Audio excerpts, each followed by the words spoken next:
All right, everybody. Good late morning or early afternoon. We've got more safeties to look at here, more of the top end safeties. I would call them day two safeties in all likelihood. I don't think any of these guys are going round one, but I do think they're going to get their name called somewhere around the top 100. So let's kick things off with the other guy who was competing for top safety honors through most of the 2023 college season. Kamren Kinchens. Kamren Kinchens of Miami, going to be 21 when the season starts, so he's still young. And let's keep that in mind as we go through this year. That's going to be important later. 5'11, 203 pounds, decent size, a little bit short. 31 and a quarter inch arms, little bit short there too. 9 and 3/4 inch hands. Did not have a very good combine. His 40 time was slow, 4.65. 1.59 10 yard split is below average for the position. 35-inch vert is below average, and a 9 foot 2 inch broad is really rough. So another safety who's relatively prolific, who just didn't test well. And that lack of good testing numbers has probably hurt his stock a little bit. Some of the big boards have him in the second, some have him in the third. The database has him in the early third, which he spent most of the year in the second round, I think. So you can see how that combine performance has hurt him.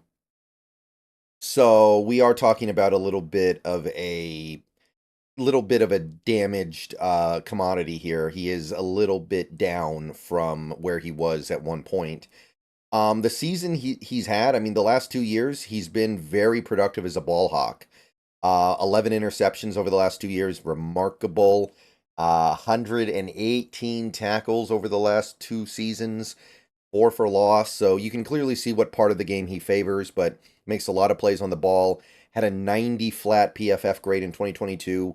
Fell off significantly in 2023, but still pretty good. Still a good player, still valuable, clearly.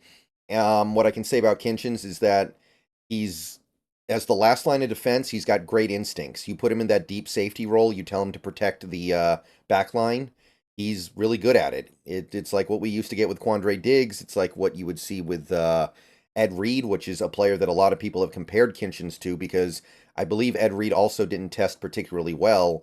So a lot of people look at Kinchens and they compare him to a guy like an Ed Reed. Obviously, he's not on that level, but it's the same kind of thing where there's just some instinctual awareness of where the ball is going to be, where it's going, and how to get to it, and how to stay on top of the play.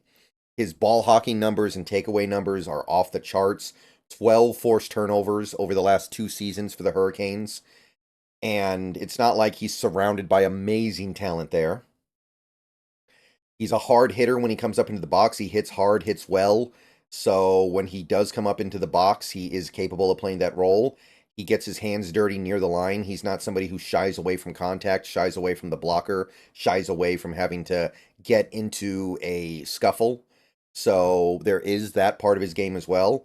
And he's also proven capable of keeping up in man coverage. He has the short area agility to keep up in man coverage. Now, the speed is still a problem, and it's the same question that we asked with a guy like Nubbin. Nubbin looks great at Minnesota, but is he going to look great in the NFL knowing that he's not very fast? Same with a guy like Kinchens. He runs a 4.65, barely 200 pounds. It makes you wonder a little bit, right? It's not as bad as Nubbin, but it's still a little bit alarming here. He made a lot of mistakes in college in run support and coverage. Like he would actually get beat sometimes. He would actually just blow his assignment. He would take a bad angle in run support and give up a big run when there was no need to. So Kamren Kinchens does leave some stuff to be desired in those regards. He makes more mistakes than a guy like Nubbin, it seems like. And that led to some big plays on Miami's defense last year. Like off the top of my head, I think last year against North Carolina, he had like two massive busts that led to touchdowns. He's not a great tackler. He does hit hard, but overall he's not a great tackler. And he's also a little bit on the shorter side, which has to be at least a little bit of a concern given that, this is the NFL. Everybody's just a little bit bigger. It might matter more at the NFL level. So I think that there is some stuff here that indicates he's a decent fit for what the Seahawks might be looking to do at safety. But here's my thing with Kinchens and why I've kind of come around on him a little bit. I'm still suspicious, but he's only 21 years old.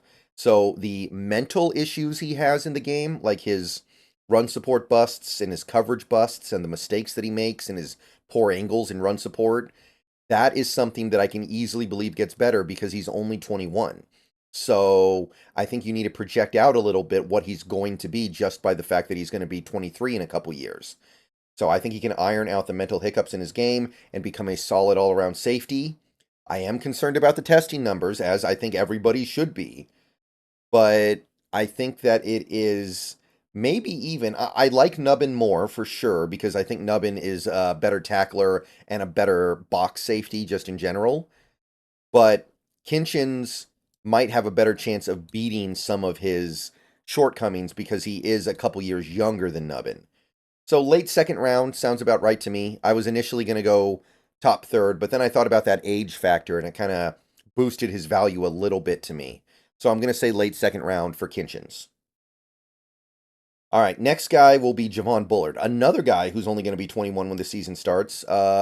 Georgia Bulldog, part of that elite defense over the last several years. 5'10" and a half, so definitely on the smaller side. 198, 30 and 3/4 inch arms, 9-inch hands. Testing numbers were good. 4.47 40 is nice, 80th percentile almost. 1.51 10-yard split is really good, 83rd percentile. So a lot of the big boards, a lot of the major big boards have him in the bottom of round 2. The aggregate, however, has him in the 3rd.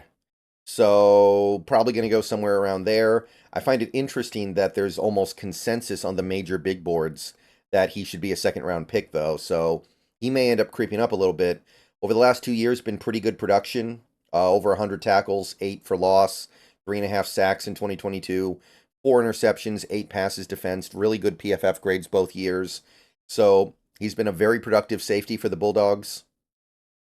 What I can say about him in the positive, he's a smart and savvy player on the field, plays with a lot of intelligence, plays with a lot of awareness.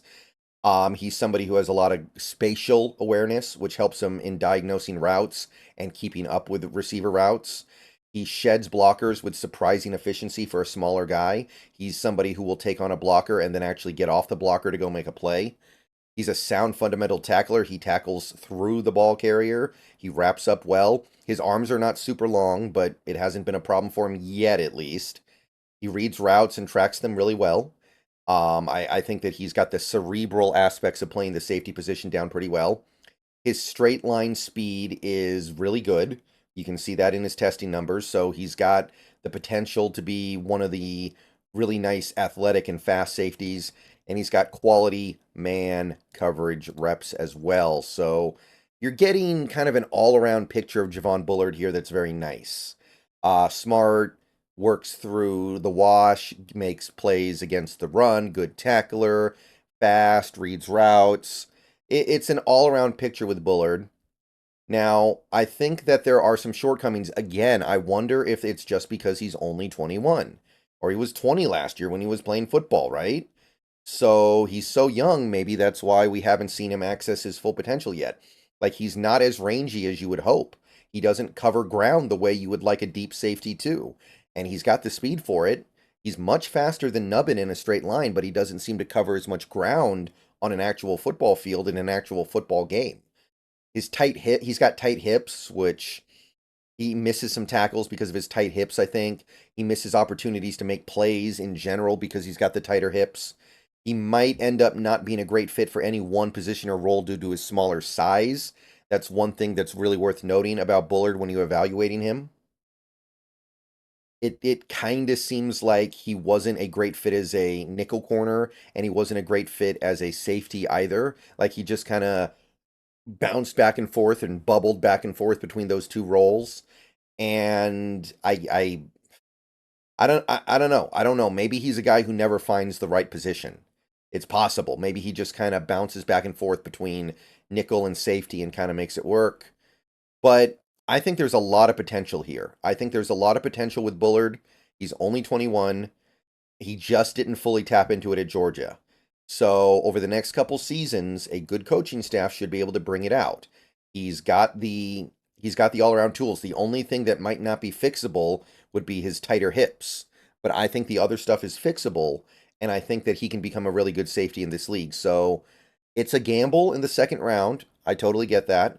but it's a gamble that I would personally be willing to take, I think. I would be willing to take a second-round gamble on him. Again, we're betting on the youth overcoming.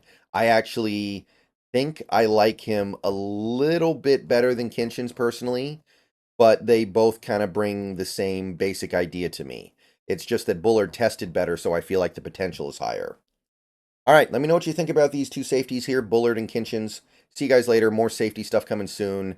Go Hawks. And yeah, we are pounding through this draft class with tremendous speed.